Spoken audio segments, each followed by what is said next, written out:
This is the BioCentury Show. Brought to you by the 3rd East-West Biopharma Summit in Singapore. This March, explore how smart money is fueling the growth of the life sciences ecosystem and connect with key players across Asia's innovation arc, from India to Japan.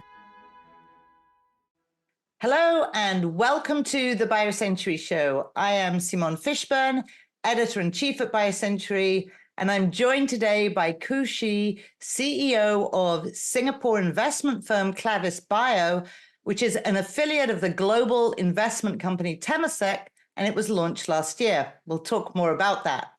Khoo Shih has over 20 years of experience investing in private and public life sciences and healthcare companies globally.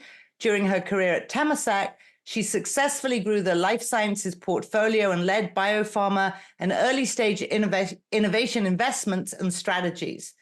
Now, Khoo Shih is not only part of the founding team that conceived and formed ClavystBio, but for those who don't know, she is a key figure in Singapore and a driving force behind the growth of its biotech ecosystem. We're going to talk a little bit about that in this conversation. But Khoo Shih, I want to start with getting to know a little bit more about you, because there's not many people who've done what you've done. Inside Asia, of course, you're a major figurehead in the biotech investment community. So I want to go a little bit further back, though, and ask you about your own personal journey. So what were the forces that led you to where you are, and what are your priorities now? Well, Simone, thank you. Pleasure to be here and great to have the opportunity to be on the BioCentury Show today. Maybe talk, like I said, I would love to talk a little bit about my own journey. So I was trained as a scientist in the US. I did my PhD at UT Southwestern. It really has been a very insightful early research journey for me. I returned to Singapore and started my early career, as you pointed out, at the Singapore Economic Development Board, EDB. I was very fortunate to join at the time, early 2000, when the Singapore government really embarks on a journey to shape life sciences, biomedical sciences, to one of the core pillars of economic growth. So as part of the team at EDB, to really spearhead the growth of the healthcare life sciences industry, I really got to witness how the policies, into investments, research, talent development is not shaped by EDB, but in a collaboration across the government agencies. As you mentioned, subsequently, opportunity brought me actually by chance into investing. And I spent the majority of my career, 20 years in life sciences investing. I first started my investing journey at a local venture capital fund that focuses on China and South Asia. It's really that really opens my eyes to really life sciences companies, innovations, although very early stage, coming out from China and Asia. And then I spent, as you pointed out, 16 years in Temasek. Now, when I joined Temasek is also really at a journey of growth from an Asian investor to become a global investor, and also investing along 4 major key trends, of which one of them is longer lifespans, and life sciences is a major beneficial and driver. And because of that, I got to see life sciences investing across the globe, multiple countries, US, China, India, Europe, the rest of Asia, across the different stages, growth, early, public, and private equities. And again, the opportunity to witness how life science innovations can make an impact, into the industry, and also investing in very passionate entrepreneurs and founders. And that's where it brought me to ClavystBio, seeing what we see, the experience and the innovation and investing, and that really also contribute to why I'm here today at ClavystBio as the CEO. So let's talk a little bit about ClavystBio, which, as I said, you founded it last year to nurture and build globally competitive companies in Singapore. So what created that idea, and what do you feel are like the main holes that it's trying to fill in that ecosystem? So Simon, the concept of ClavystBio was first conceived in Temasek probably about 2018 and 2019, and it's really driven by a confluence of factors and opportunities. First of all, I mentioned Temasek as the life sciences team. We are investing globally with building our networks, really observing how innovation is rising around the world, including in Asia, really driven by increased investments into R&D and talents. And yet, we notice that a lot of these innovations are not translated into health impact in Singapore and Asia. And one of the major attribution is that the ecosystem and the infrastructure is still nascent. So with that in mind, a project team is formed within Temasek, led under the leadership of Fida Alsagov, who is the head of life sciences, chairman of ClavystBio today, and have been my long-term mentor. And together with a project team that becomes a founding team, that includes Michelle Ivarasto, which is today the COO of ClavystBio, we put our heads together and we put to work and shaped and crafted the ClavystBio vision and plan today. So the name of ClavystBio really embodies that vision. Clav, which is key in Latin, and the word YST takes part of the word from catalyst. As we see, ClavystBio is to be the keystone and the catalyst that will bring together people, ideas, networks, capabilities, not just in Singapore and around the world, and to catalyze life science innovation and to be able to build global life sciences champions starting in Singapore. And the opportunity comes about for me to lead ClavystBio, really allows me to bring my experiences and also my passion to make an impact on health, and also to make a difference and contribution to Singapore and to enable Singapore to become a global life sciences translational hub. I mentioned quickly today, ClavystBio is still young. We've been launched since 2022. We have put together a great team backed by a very engaged board that draws upon global life sciences operational and investing experience, chaired by Fida Alsagov. We have the likes of Amy Schumann, Vicky Sato, Ranga Krishnan, Ken Elliott, and Steve Krockness, and advisors Amy Abernathy and Bob Langer. ClavystBio is really well set up with such a strong board and advisory. And I'll end off by saying the vision of ClavystBio again, as quoting our chairman. ClavystBio is about bringing Singapore to the world and the world to Singapore. So I'm going to dig down into that a little bit because, we cover hubs and the emergence of hubs a lot.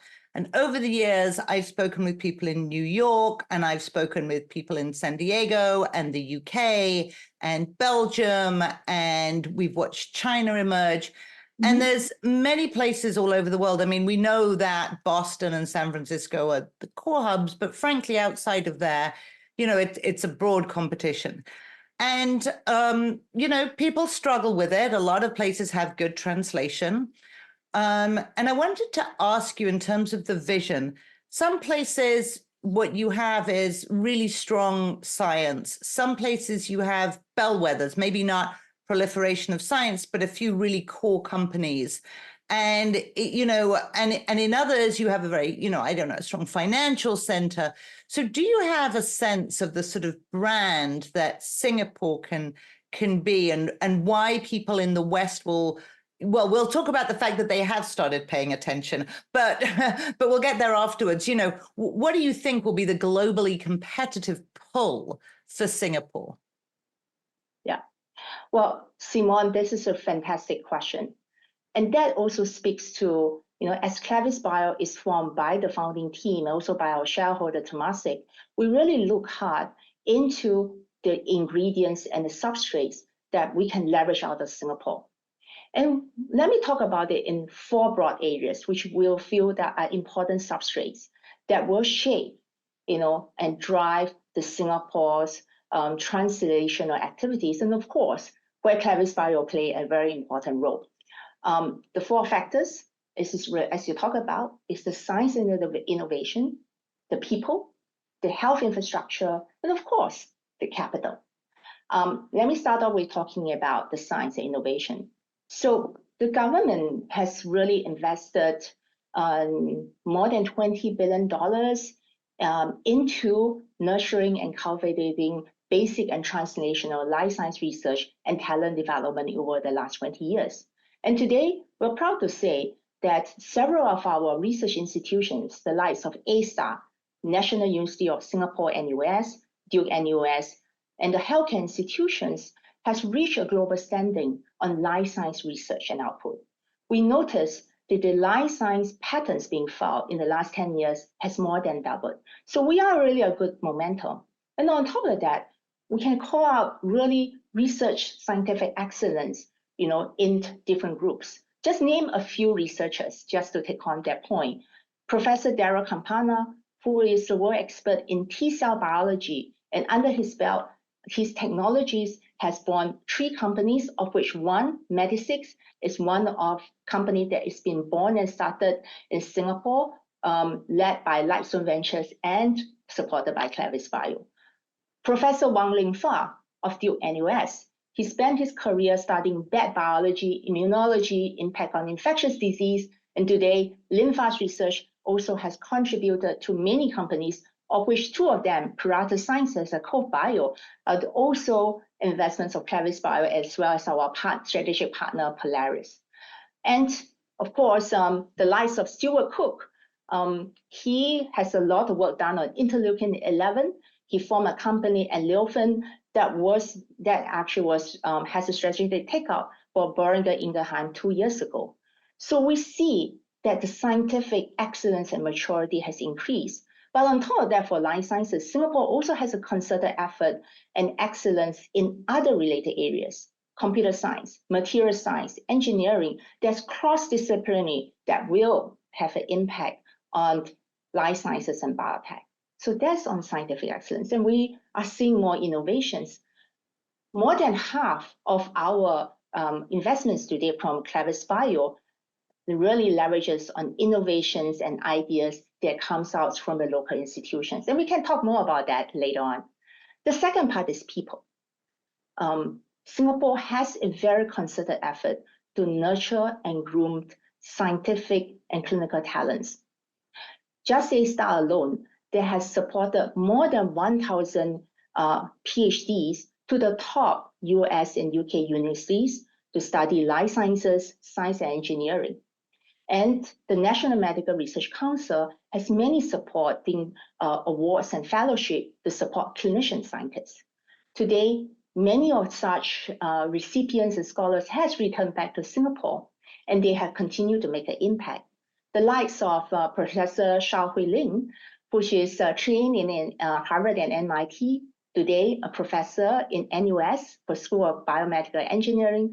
She's a founder of one of our portfolio companies, Sunbird Bio.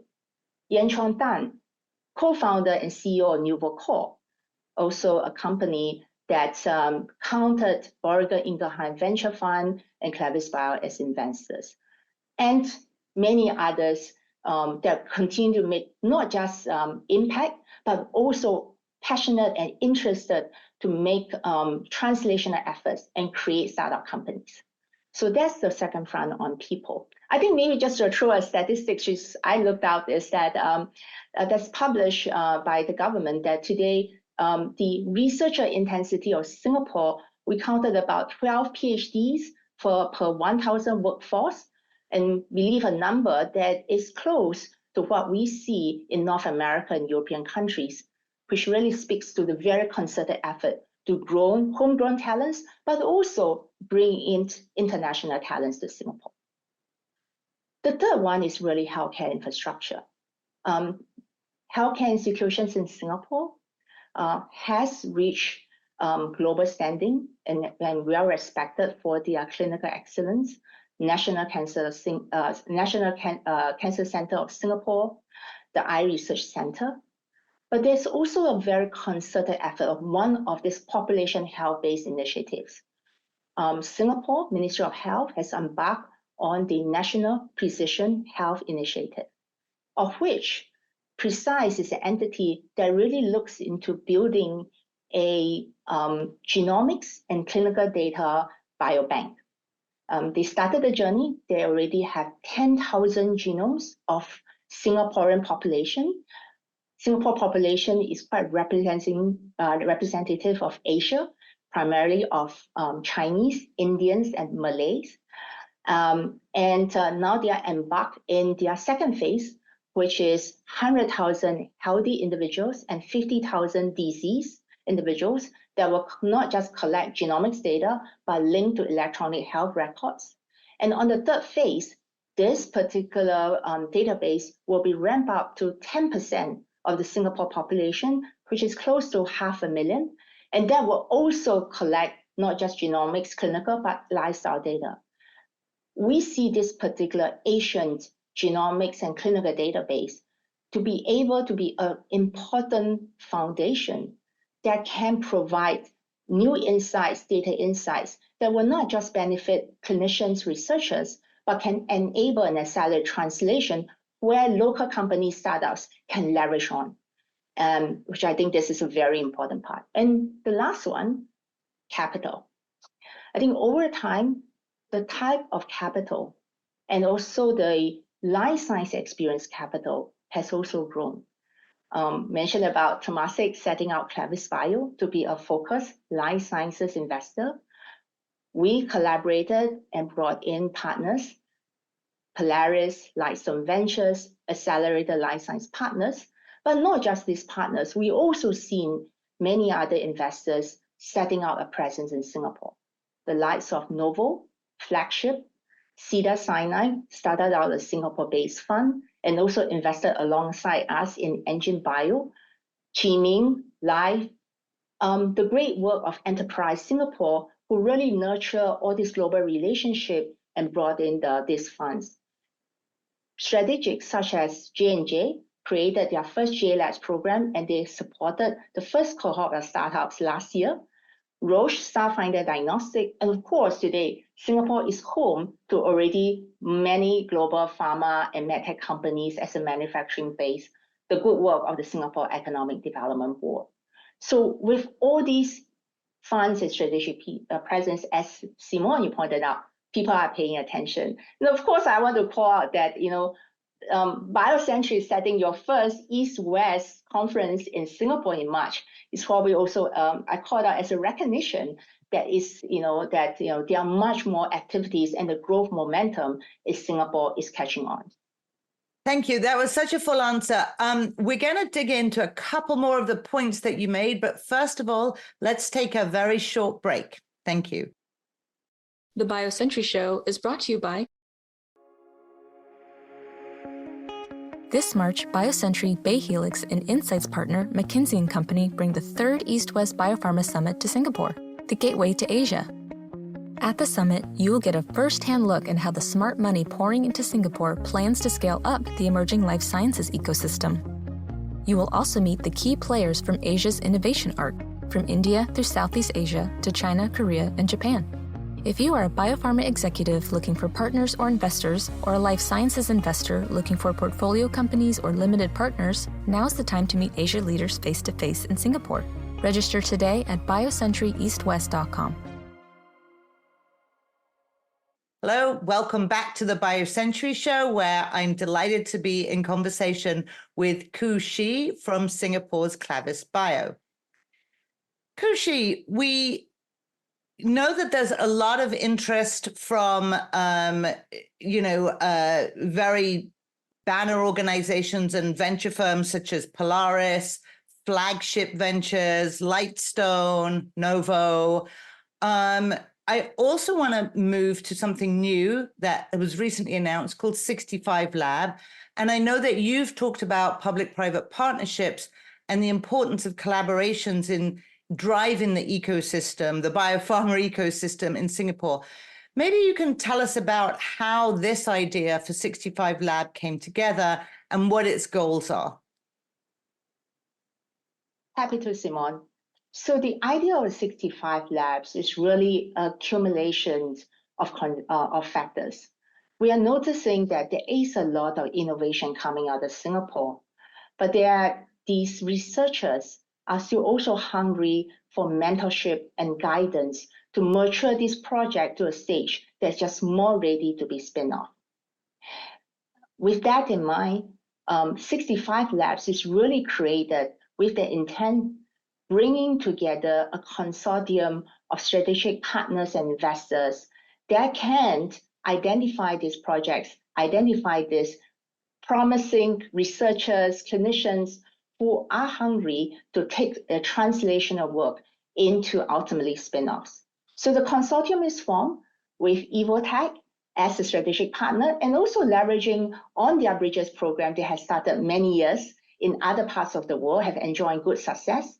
We also bring in a consortium of fellow investors. We have great partners, Lightstone Ventures, Polaris, Lips by Bayer, together with ClavystBio to be a consortium of venture investors that will evaluate the commercial and the competitiveness of these projects for the opportunity of future spin-off.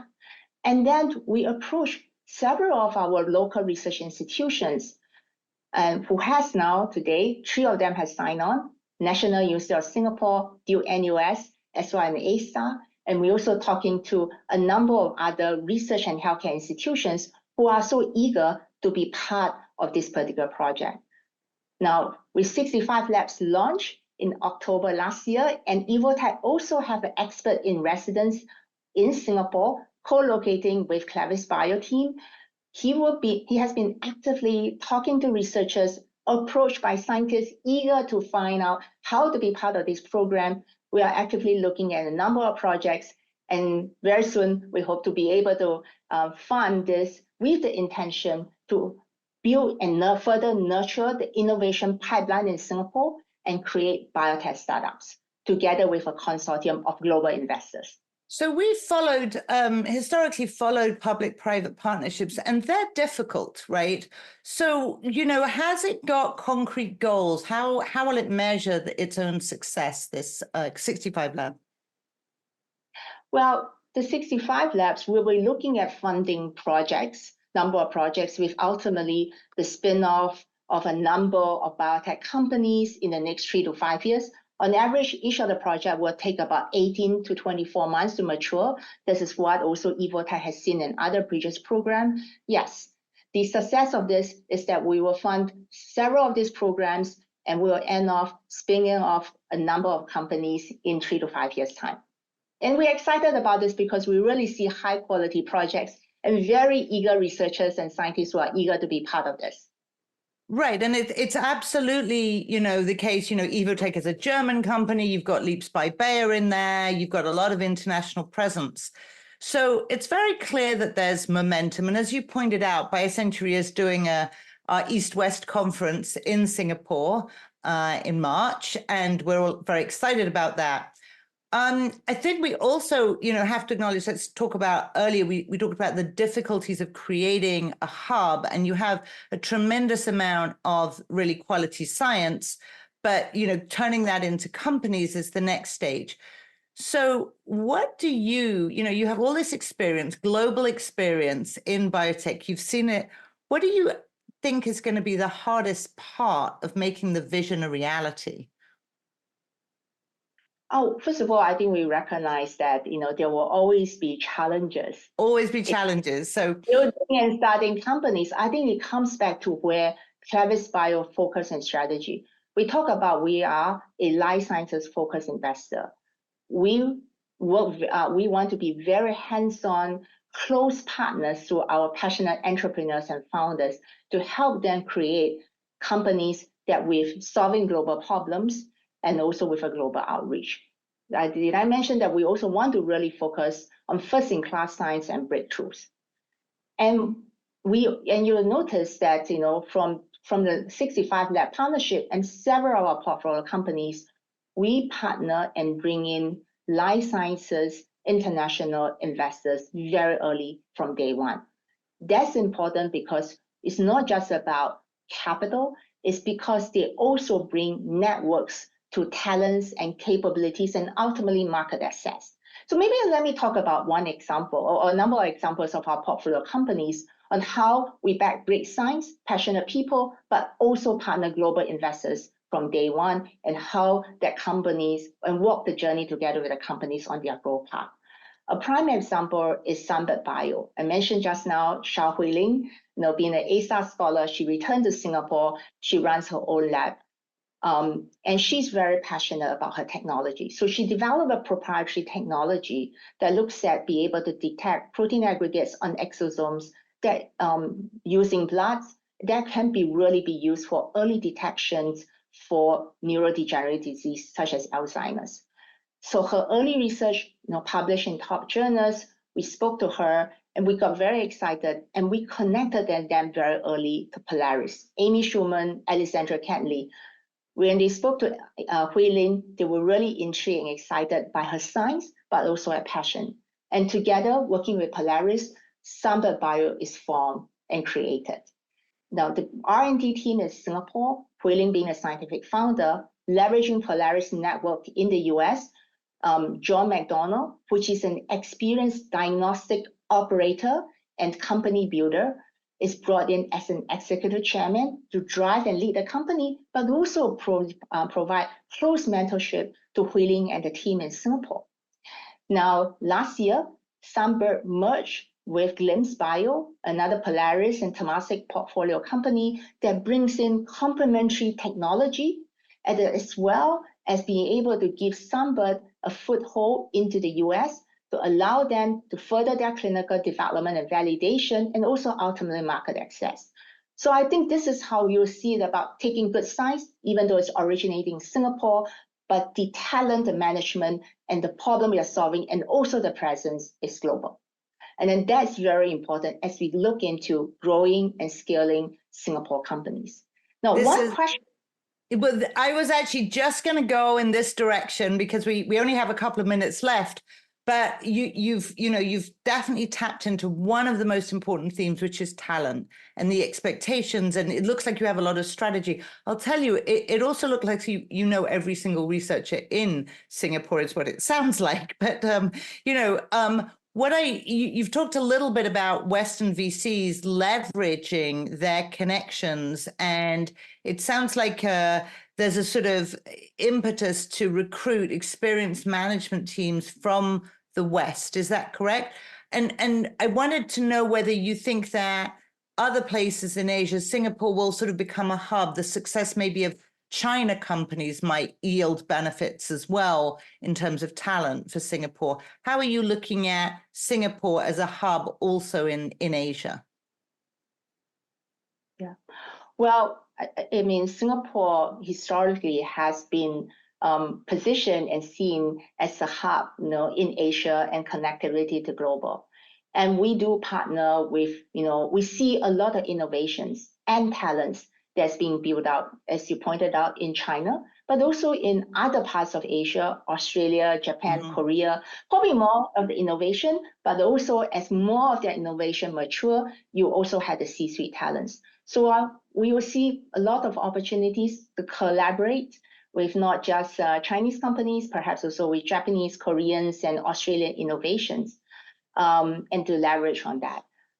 Maybe one thing we will want to highlight is another quick example where the innovations are not necessarily coming from Singapore. We actually leverage on talents beyond Singapore.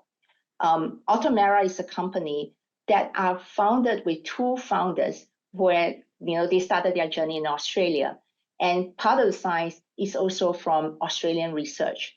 So Automera, founded by two founders, Long Wang and Zhiyang Zhang, and both of them are actually trained in computer science, successful deep tech and fintech entrepreneurs who are educated in Australia.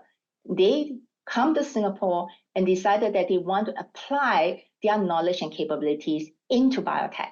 So Automera is founded to be able to leverage on AI, computational chemistry, quantum molecular dynamics, lots of technology to apply to create novel drugs that can target the autophagy degradation pathway. AISP, another of our strategic partner from US, recognized this potential, and together with ClavystBio, we hold that around, but OASP also as a management team go deeply and be part of the management team as CEO and CMO to work in together with the co-founders to create and to drive the next phase of growth for Atomera. So that's really another example that we are drawing talents and capabilities in Asia. That's really interesting. So it really seems that there's a sort of two-way process going on, and a lot of very you've name-checked quite a lot of innovative science actually in the course of this interview. So I think that we actually have to end it there. We're just about out of time. I'm very much looking forward to seeing you in person in Singapore in March, and to watching how this ecosystem unfolds and develops, with the amount of energy that's going into it. Thank you. Thanks, Simon. Look forward to seeing you in March. Glad to be here. Brought to you by the 3rd East-West Biopharma Summit in Singapore. This March, explore how smart money is fueling the growth of the life sciences ecosystem and connect with key players across Asia's innovation arc, from India to Japan. Kendall Square Orchestra provides the music for the BioCentury Show. The group connects science and technology professionals and other members of the greater Boston community to collaborate, innovate, and inspire through music while supporting causes related to healthcare and education.